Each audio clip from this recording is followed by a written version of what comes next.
Hi, I'm Liam, aka Grey Rose, and welcome to the road to the Hall of Fame. Over the next couple of weeks, I'm going to be taking ourselves from 0 points all the way up to the Hall of Fame on XSSy.uk, an XSS training platform and playground created by Paul Johnston from Pentest Limited. To achieve that, we're going to be solving cross-site scripting labs, which award you points. Currently, we need 167 points in order to get onto the Hall of Fame. I'm actually not sure what happens if we draw with this person. Maybe it'll just keep them, maybe it won't. I don't know how Paul's sorted that bit out. But anyway, to keep this fair for other users of the site, I'm not going to be solving any master or expert level labs. Either there is a competitive element and me and Mechatech are currently battling it out for first place, trying to solve the labs as quickly as we possibly can when they get released, and releasing trickier and trickier labs to try and trip the other person up. It wouldn't really be fair for me to use my current account. I've already solved them all on that one, admittedly quite a while ago for some of these labs, but I have solved them. So we're going to be creating a new account today and jumping into it. You can either work alongside us, or you can just follow along and watch these. However, to keep it nice and accessible to everyone, I'm only going to be using Burp Community. I'm only going to be using Basic Kali and Python scripts that we write ourselves. We don't have access to source code for any of these either, so instead we're just going to be solving some of them blind, basically. So first of all, let's register ourselves an account. We're going to call this Road to the Hall of Fame. The email is going to be William1 at rayroads.com. Let's grab a password that I created earlier.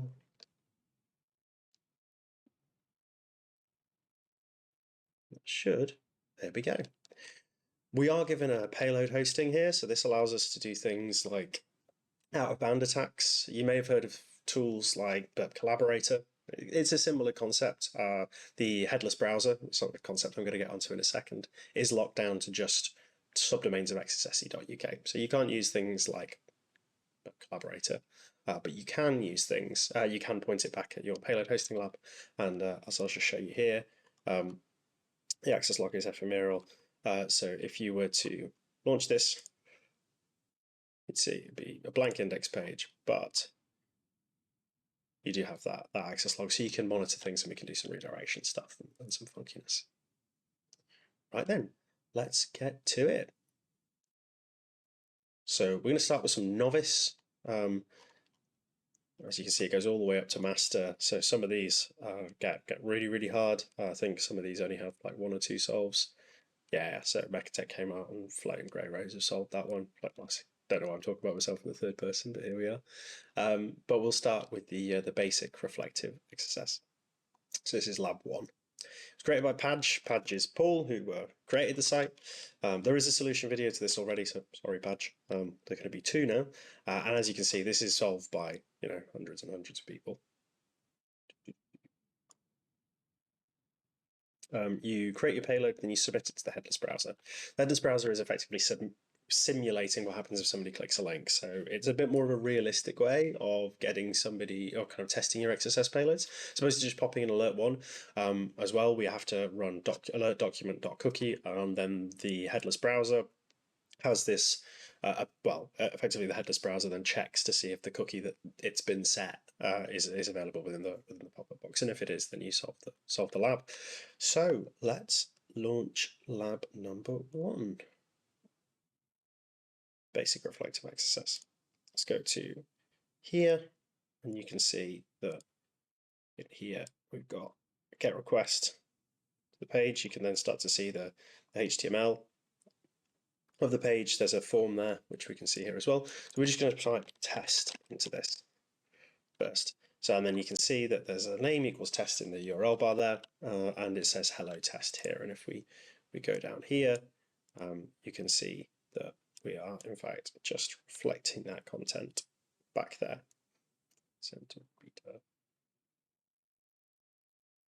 And if we test it like this, you can see we send it again, and it's just saying hello test there. interestingly enough, we're going to, my cursor slightly off there. It is. That's fun. Interestingly enough, first thing we're going to try is the Billy Basic payload. So the Billy Basic payload is a script tag. So we're going to open our script tag there. We're going to type alert document.cookie because we are going to have to alert that, and then we're going to do /script there as well. Now, if we send this, you can see that it has been reflected there. So if I were to render this in a browser, it is going to work. We can then right click and copy the URL here and just paste that in here and see if this is going to work. You see, we do get our alert box there. So we're going to copy this again, go back to here, paste this in here, and see if this solves it. Lab successfully solved, and then we should see. Oh, let me just reload this. Road to the Hall of Fame is now successfully solved this lab. So that's the first one. It is going to get a little bit more difficult than this, as you'll see. But let's have a look at basic DOM-based XSS. As you can see, this has still been solved by loads of people. We're going to launch this lab. Let's just close this one quickly. We're going to enter our name again. We're going to get into test, right? Hello test, lovely. Oh, you can see this is virtually reflected in the hidden input field as well. In my Burp Suite, in my proxy, I've actually got it to unhide hidden form fields. We're just going to switch that off for the time being. That's just a default setting. Oh, sorry, not a default setting, but a setting I like to set. Let's go back to our proxy. Let's see this, and let's have a look. So the input, it's reflected within the input there. It's document.getLID, show name. That's probably an equal sign. Yeah, there's an equal sign. It's just truncated there. So if we're just going to send that to repeater again, you can see document.getLID, show name, in a HTML equals document.getLID, name.value. So all that's doing is it's reading the value out of there. See, that's the ID with name. It's grabbing the value of it, which is just that, and then it's injecting it inside inside here. We're just setting the inner HTML of that span to be the whatever the value is. So let's try our old payload, old reliable. Let's do script. Let's actually submit this here. Script alert cookie. Now this isn't going to work, but you need to understand why. Boom. So let's have a little look and let's inspect this now. And you will be able to see that we do actually, here we go. We do have our script tag, but it's not fired, it's not executed. Now this is because any script tags injected via inner HTML don't actually fire. They're not evaluated when they're re-injected. But fortunately, there is a way around this. So we're going to use a payload called a broken image tag. Let me kill that as well.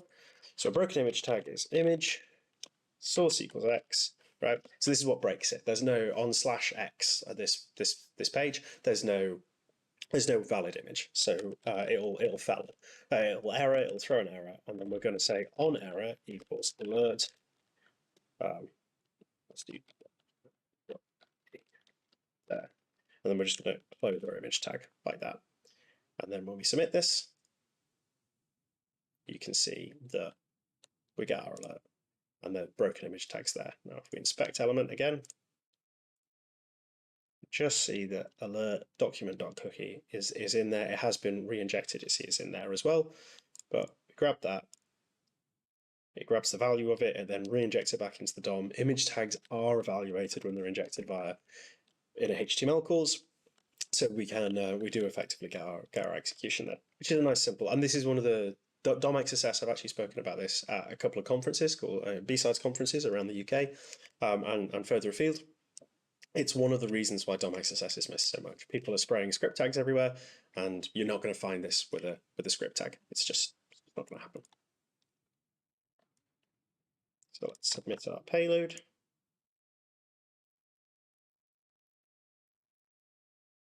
Nice. Right, onto basic stored XSS. Right, let's see what we can do here. Okay, so launch a lab.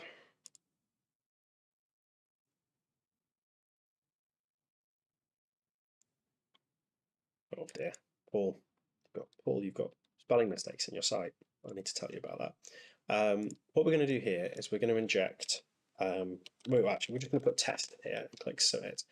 Your name has been saved. Returns to the home page to view it. So if we go back to the home page, you can see it says hello test. So let's try our script tags again.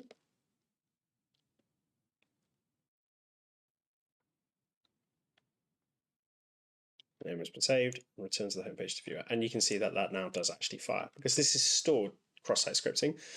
You can see when we actually fetch that home page there, there you go. It's actually reflected back in the body of the response, but it is stored. So if we were to reload this page, we'd get another execution. So that's the primary difference between the three types. Again, I've got other videos on exactly why this is and kind of how it all works. But the idea is that reflected executes when the content hits the browser. But it only lasts once, right? You have to click the link or refresh the exact page with the payload, and you have to provide the payload every time for it to execute. Then stored is you don't have to provide the payload every time. There's either fully stored or partially stored. We won't get into partially stored because that gets into poisoning caches and all sorts of funkiness. But the basic stored is, or the fully stored is, content's normally read into a database and then read out every time you reload a page, and so it's then presented back to a user in every instance. So what we can do now is, because this is the page our payload's firing on, we're just going to give it that and let it submit. Lab successfully solved. Nicely done. And then hopefully we'll do that. We can go back to the XSS labs, and we've now got 3 points. Woohoo! So we've only got 164 left to go. We might be here quite some time. Let's do 2 more and then call it a day for this first one. Client-side validation bypass. Oh, this should be fun. So let's launch the lab and let's type test there as well. So hello test. Now for this one, if it's client-side validation, let's just have a quick look at what it's doing here. So for onSubmit equals return validate. So there's going to be a script with a validate function in. So function validate name equals document to get element by name. If name.match alert forbidden characters detected, and then return false. So if it returns false, this will prevent this form from submitting. If it returns true, then it's fine. Now, all this is doing is matching certain forbidden characters, right? Which is unfortunately going to prevent us typing this in. So let me just show you what that looks like. If we do script alert 1 script like so, forbidden characters detected. So it's not actually going to let us solve this lab. So there's a couple of ways we can do this. Because this is the DOM, there's 2. We can either put something benign in here. I'll just show you this. Name equals test, and then just edit the URL parameter on the other side. So we can do script, and then that's going to call our 1 there. Or what we can do instead is in here, we can put in our script like so, and then in this script here, all we're going to do is we're going to edit that. Sure.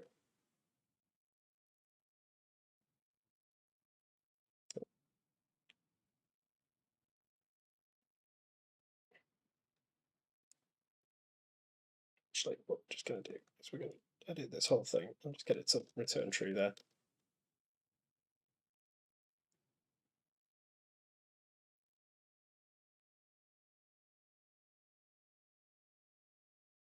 Oh, yeah, of course. Turning that. We can't actually look at that binds it. That's really interesting. So what we'll do instead is we'll just remove this.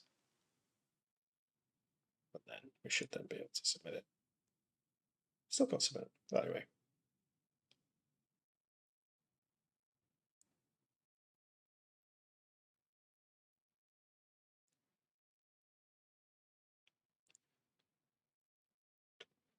Naturally, I've forgotten to, oh no, is it event listeners? Event listeners. Oh, on submit form index. Ah, okay. We, so slightly, should be able to delete that. Then that'll work. There we go. Oh, dearie me. Yeah, so you've actually got to edit the, if we go back here. So you can modify client-side JavaScript and have it do stuff. This binds it. It seems to bind it when the page loads. We're all learning something today. So we go into, I'll just show you that again. So we go inspect here, click on the form, and then event listeners here. So we've got styles, configure layout, event listeners. We can then go and submit, and then we can just kill that.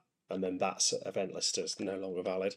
So if we were to then change this to document.cookie, then back. There's a couple of different ways of doing that. Don't mess around like I did editing the client-side JavaScript. Clearly it's late and I need more coffee.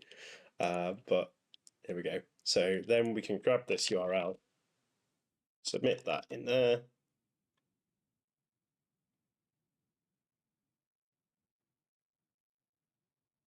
Boom. Now 4 points. Right. Last one, script context. XSS. Let's go. Launch lab.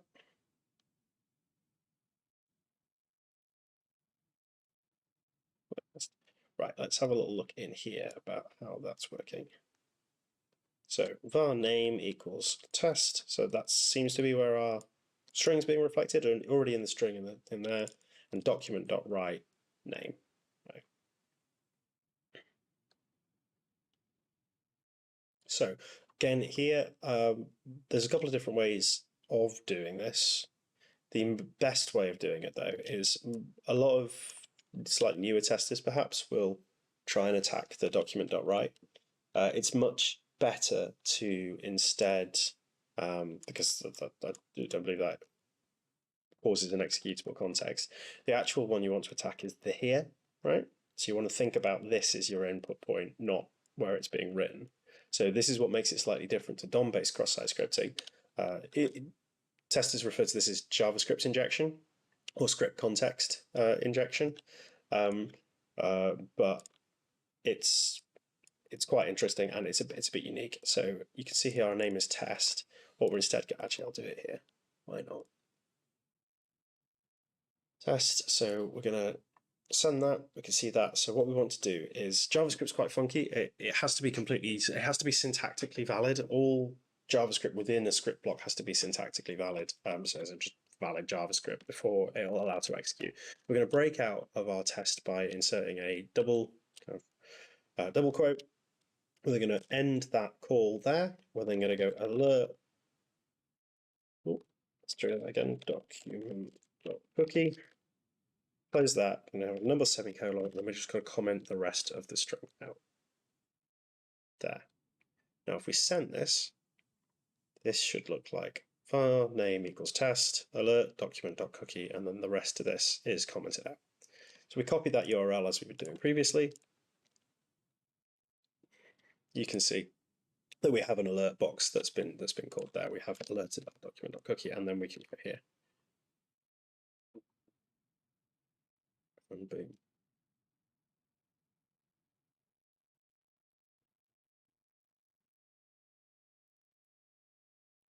Cool. So those are the first 5 labs on XSSy. So we've got five lovely points, and we are still a long way off Scalter Kid. But oh yeah, and also recent solutions show up here.